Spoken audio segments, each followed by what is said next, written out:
So the Daily Mail has found itself actually at the center of growing controversy after a report about Prince George school fees trigger a wave of public anger and debate actually across social media.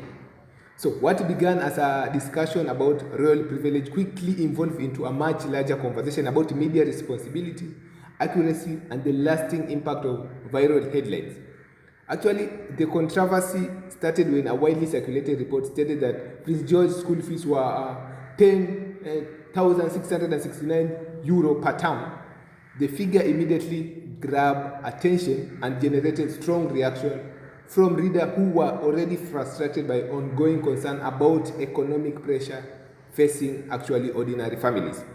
So many people compare the reported amount to what average household earn or struggle to save over the long period of time. So as the story spread, criticism intensified with some questioning how the future king education reflected the realities experienced by the public. The issue, however, took a dramatic turn when the Daily Mail later clarified that the amount in question was actually per year rather than per term. While correction are a normal part of journalism, actually many observers argue that clarification arrived only after original claim had traveled across social media, platform, news discussion, and online debate.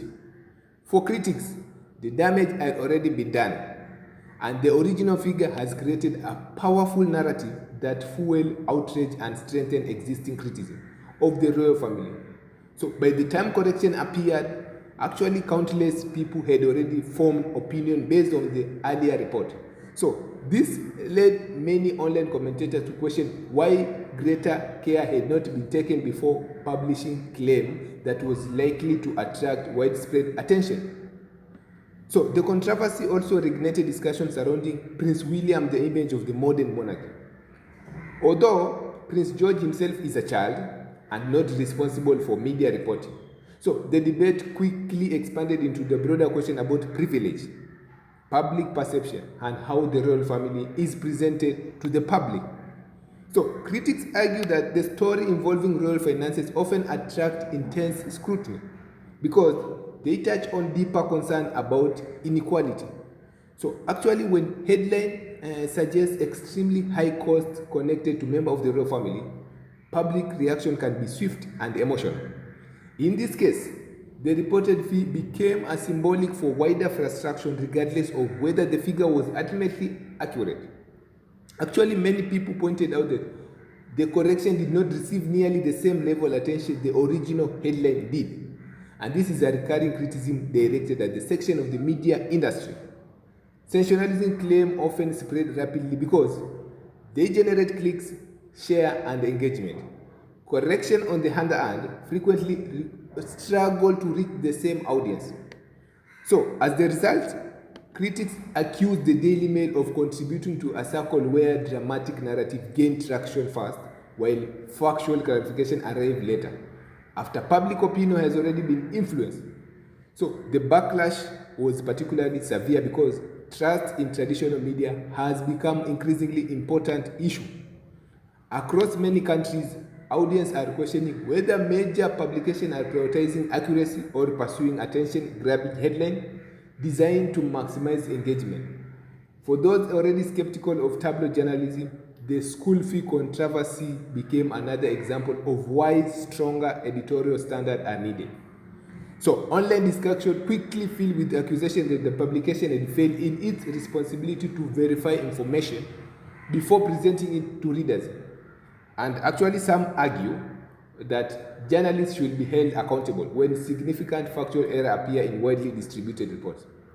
So, others maintain that mistake happen in every newsroom and that important thing is whether correction are issued prominently or transparently. Even among those willing to accept that the mistake was unintentional, questions remain about the broader consequences. Once a claim became viral, it can be extremely difficult to reverse its impact. So social media algorithm often rewards emotional charged content, meaning that the most controversial version of the story frequently reaches the larger audience. So the situation also placed Prince William under renewed criticism from some royal watchers. Critics argue that stories involving royal wealth and privilege continue to highlight the disconnect many people perceive between monarchy and ordinary citizens. Although William was not responsible for the reporting error itself, so discussion about the school fees became linked to ongoing debate about the royal family public image. We all know, for years, William has attempted to position himself as a modern and relatable royal figure. However, the controversy involving wealth, privilege, and elite institutions often complicate those efforts. So critics argue that whenever such stories emerge, they reinforce perception that monarchies operate in a world far removed from financial realities facing most people. So the school fees debate therefore became more about than a simple numerical correction. So, it evolved into a discussion about class, privilege, and media influence, and public trust. So many observers noted that if the correction had been included prominently from the beginning, then much of the outrage might have been avoided. Instead, the initial claim dominated public conversation, while the later clarifications struggled to generate equal visibility. So this imbalance became one of the main points of criticism directed at the Daily Mail. The controversy also highlights challenge facing modern journalism in the digital age. News now move at an extraordinary speed. A headline can reach millions of people within hours, sometimes before readers have even examined the detail of the story in that environment.